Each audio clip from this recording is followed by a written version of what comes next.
50 বছর আগে জন্মালে হয়তো বড় বেঁচে যেতাম। গ্রামে থাকতাম, পুকুরে নেমে ডুব দিয়ে গোফের ফুর কাদের লেয়ার ফেলতাম।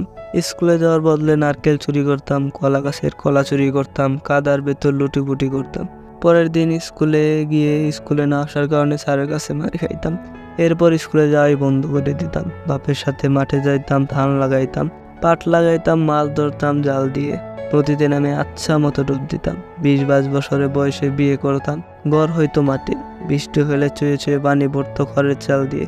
চালে উঠে সেটা ঠিক করতাম। সকাল হলেই পান্তাবাদ থেকে ভোরে খানিকক্ষণ জারতাম। এরপর না খেয়ে মাঠে যাইতাম, কাদায় নেমে কাজ করতাম।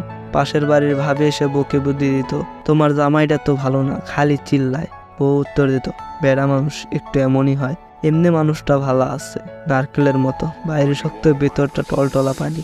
এরপর দুপুরে বাসায় এসে ঠিকই দেখতাম খাওয়ান রেডি, প্লেট ভর্তি ভাত আর ক্ষেতের সবজি, আর সাথে নিজের ধরা আনা মাছ আর মুরগির ডিম। সপ্তাহে একদিন মুরগির মাংস।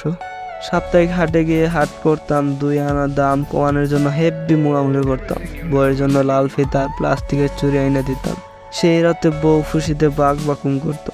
টেনশন নাই, রোগ বালাই হইলে কবিরাজের ওষুধ খাইতাম। মাঠে কাজ করে পায়ে ইনফেকশন হয়ে গেলেও তুতে লাগাইতাম শিশি থেকে। Life career success, pizza, burger, iPhone, MacBook, Facebook, drone, মাসের ভাড়া, গাড়ি, বাইক, পোস্ট, লাইক, কিচ্ছু নিয়ে কোনো চিন্তা নাই। গার্লফ্রেন্ডের বাপ ইস্টাবলিশ না হলে বিয়ে দিবে না, সেই চিন্তা নাই। গাড়ি বাড়ির চিন্তা নাই। কোথায় বোম ফাড়াইছে, কে কারে অ্যাটাক দিচ্ছে, কোনো চিন্তা নাই। ভাইরাল হইল কে নাকি কারেন্ট ইস্যু, এসব পাবার টাইম নেই। সন্ধ্যার পরেই ঘুম। বাসা ভাড়া দেওয়ার প্যারা নাই, বাবা মা ছেড়ে জোরে একলা থাকা নেই। চিন্তা নেই, কাজ করে খাও আর ঘুমাও। হার্ট অ্যাটাক, হার্টে ব্লক, অফিসের প্যারা, বসের জারি, এসব নেই। Life was there and I am little bit that let this planet.